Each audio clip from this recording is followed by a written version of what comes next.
Assalamualaikum warahmatullahi wabarakatuh. Perkenalkan, nama saya Muhammad Gufron Arya Tanjung dari kelompok 3 dan saya akan menjelaskan latar belakang dari proyek kami. SCM adalah pengelolaan rantai pasokan mulai dari bahan baku hingga produk sampai ke tangan konsumen. Cara ini memastikan bahwa produk yang dibutuhkan oleh konsumen tersedia dalam jumlah yang cukup, dengan harga yang terjangkau dan tepat waktu. Ini berupaya meningkatkan efisiensi dan efektivitas rantai pasokan sehingga dapat memberikan keuntungan bagi semua pihak yang terlibat. Adapun tujuan dan manfaatnya, yaitu untuk tujuannya optimalisasi proses produksi, peningkatan akurasi data, manajemen persediaan yang efektif, peningkatan kepuasan pelanggan, reduksi biaya operasional. Untuk manfaatnya, efisiensi operasional yang tinggi, penurunan risiko kesalahan, peningkatan kualitas produk, penyelarasan antara supplier dan konsumen, keunggulan kompetitif. Baik, perkenalkan nama saya Jianda Ragisama. Jadi di sini saya akan mempresentasikan mengenai alur SCM. Proses ini meliputi serangkaian proses mulai dari titik awal pengadaan barang baku, kemudian proses produksi, kemudian distribusi, dan hingga akhirnya produk tersebut sampai ke tangan customer. Oke, jadi di sini ada supplier buah, supplier gula, supplier es kristal, dan supplier bahan. Kita mulai dari supplier buah. Jadi pada supplier buah ini, buah-buahan yang sudah siap panen dan sudah siap didistribusikan akan dikirimkan kepada distributor. Kemudian nantinya distributor akan melakukan proses pendistribusian hingga buah-buahan tersebut dikirimkan kepada retailer. Begitu juga dengan supplier gula. Supplier gula ini menyediakan bahan baku berupa tebu yang akhirnya akan diproses oleh manufaktur hingga menghasilkan gula. Kemudian manufaktur akan mendistribusikan gula tersebut, kemudian distributor akan mendistribusikan kepada retailer. Supplier es kristal dimulai dengan supplier menyediakan bahan baku. Di sini bahan bakunya adalah air bersih yang kemudian akan dikirimkan kepada manufaktur, dan manufaktur akan melakukan pemeriksaan kualitas air untuk produksi es batu, apakah sudah memenuhi standar yang sudah ditetapkan. Kemudian apabila sudah menjadi produk dalam bentuk es batu, akan didistribusikan oleh distributor dan akan dikirimkan kepada retailer.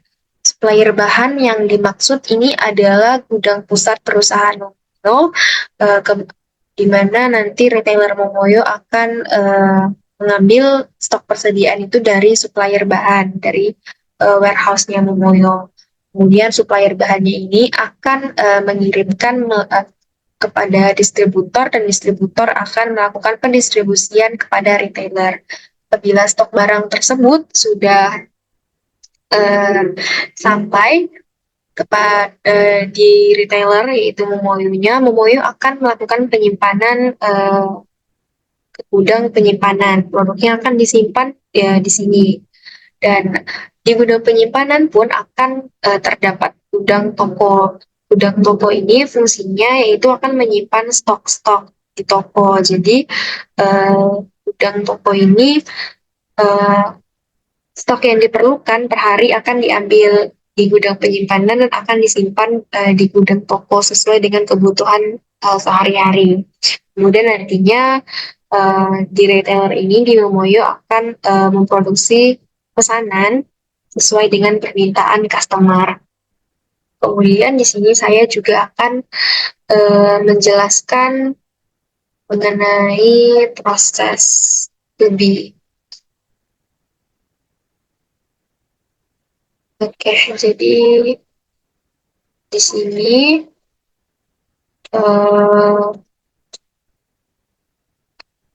dimulai dari level 0, yaitu sistem pengelolaan Momoyo. Di sini aktornya adalah karyawan. Dimulai dari karyawan melakukan login, kemudian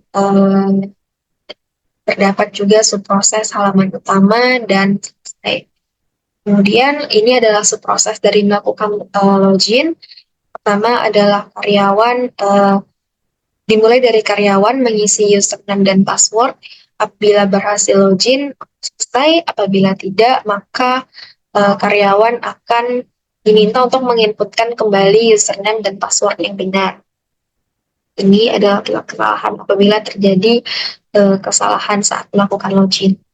Kemudian ini adalah subproses dari halaman utama, yaitu dimulai aktornya adalah karyawan, mulai dari nantinya ketika berhasil masuk ke halaman utama akan muncul notifikasi mengenai stok, apakah stok masih tersedia atau tidak. Jika iya, maka karyawan dapat melihat riwayat dan grafik penjualan. Kemudian jika tidak, eh,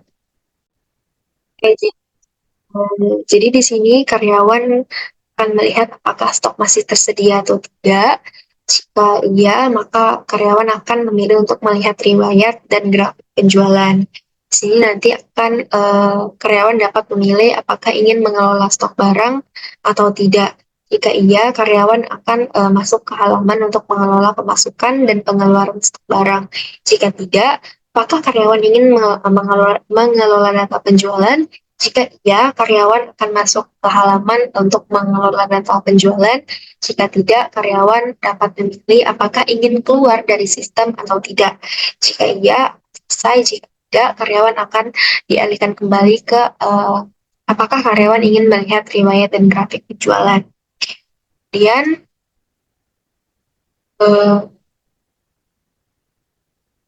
oke, di sini adalah proses dari pemasukan dan pengeluaran stok barang. Mulai dari karyawan melihat data pemasukan dan pengeluaran. Apakah karyawan ingin melakukan penambahan data? Jika iya, karyawan akan menambahkan data pemasukan dan pengeluaran, dan data tersebut akan disimpan kepada data storage. Jika tidak, apakah karyawan ingin mengubah data? Jika iya, karyawan dapat mengubah data dan pemasukan dan pengeluaran. Kemudian data yang diubah tersebut akan disimpan ke data storage. Jika tidak, karyawan akan diberikan opsi apakah ingin berpindah halaman. Jika tidak selesai, jika tidak, maka karyawan akan kembali lagi untuk melihat data masukan dan pengeluaran. Kemudian ini adalah level 2.2, itu mengelola data penjualan. Dimulai dari karyawan melihat data penjualan, ingin data penjualan. Apakah karyawan ingin menambahkan data? Jika iya, karyawan akan menambahkan data penjualan. Kemudian data yang sudah ditambahkan tersebut akan disimpan kepada data storage. Kemudian apabila tidak, karyawan dapat memilih opsi diberikan opsi apakah ingin mengubah data. Jika iya, maka karyawan dapat mengubah data penjualan. Kemudian data yang sudah diubah tersebut akan disimpan kepada data storage. Jika tidak, karyawan uh, dapat memilih untuk ingin berpindah halaman atau tidak. Jika iya, maka selesai. Kemudian jika tidak, karyawan akan kembali untuk melihat data penjualan. Oke, sekian dari saya. Mohon bila ada kurang. Baiklah, perkenalkan, nama saya Siska Limarga. Saya akan menjelaskan tentang prototipe sistem yang telah kami buat, yaitu untuk Momoyo untuk di Jalan Riau. Pertama, ini adalah halaman login, yang dimana login ini digunakan oleh karyawan untuk login ke dalam sistem. Yang digunakan untuk login ini ada username dan password. Nah, setelah login, maka kita akan masuk ke halaman dashboard. Nah, di halaman dashboard ini, jika kita memiliki stok yang sedikit, maka akan muncul peringatan stok yang kita miliki sekarang. Nah, pada dashboard kita bisa melihat berapa sih penjualan terakhir kita dan ketersediaan stok kita. Dan di sini juga ada grafik untuk penjualan harian. Nah, pada bar di samping kita ada menu untuk stok dan menu selling. Nah, pertama di menu stok. Nah, di stok ini kita bisa melihat barang-barang yang masuk dan barang-barang yang keluar. Nah, di stok import ini adalah stok yang masuk, dan untuk stok ekspor ini adalah stok yang keluar dari gudang. Nah, kita juga bisa menambahkan datanya. Ada ID stok, tanggal, nama, quantity, dan deskripsinya. Nah, selain itu kita juga ada penjualan. Pada page selling itu kita bisa menambahkan data penjualan kita hari ini misalnya. Nah, setelah kita add, maka akan muncul ID selling, tanggal, nama, quantity, dan di sini juga ada action. Nah, action ini kita bisa melihat detail, bisa hapus juga. Nah, fokus untuk selling ini adalah sebenarnya kita untuk mencatat penjualan harian kita.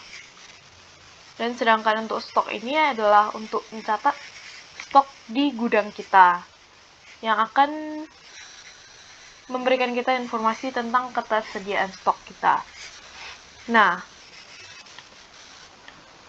mungkin untuk sistem dan prototipe-nya hanya itu saja, dan apabila kita ingin logout, kita bisa tekan tombol logout dan akan kembali ke halaman legit.